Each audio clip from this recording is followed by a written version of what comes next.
3, go. So nandito naman tayo ngayon sa Mulave Model Unit dito sa Springfield View. Okay, Mel, pasukin na natin. Okay, tingnan natin kung ano ang meron sa Mulave.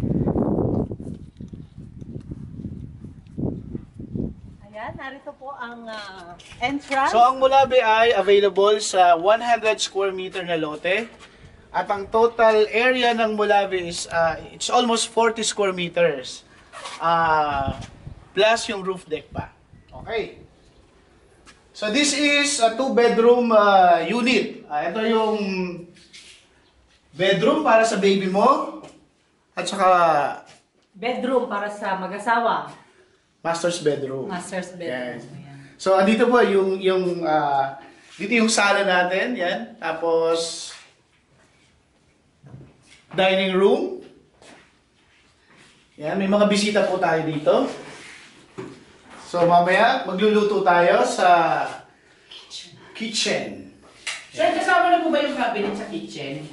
Pag turn over ito, meron na tong tinatawag na ayan, kitchen Countertop. kitchen countertop. Ito lang ang ipo-provide lang po natin itong gas range. Tapos tayo na maglalagay nito. So meron na siyang vinyl tiles pag turn over. At sa banyo, ayan, punta po tayo sa CR. Sa sobrang laki ng CR natin, may guest tayo. Yan. Kasama may tiles na rin siya, sir, kasama, no? Kasama na yung tiles. Saka yung lababo. At kasama na rin yung shower. Ayan. May tubig na rin yan. Iko-connect na lang. So, ready na pala siya. Ready na. Pinturado na. Tapos meron ka ng ang tawag dito is PVC. Okay sir, silipin natin yung taas ng Mulave, no? Akit naman tayo sa roof deck. Ayan. Ito po, may hagdanan dito sa likod. Kasama na rin siya, Actually, no? itong part na to, service area. Pwede mong extend to eh. Dirty kitchen, Ayan, laundry pwede mo area. gawing service area mo. So, akit tayo sa taas. May hagdanan papuntang roof deck. Yan. So, ito yung roof deck na tinatawag.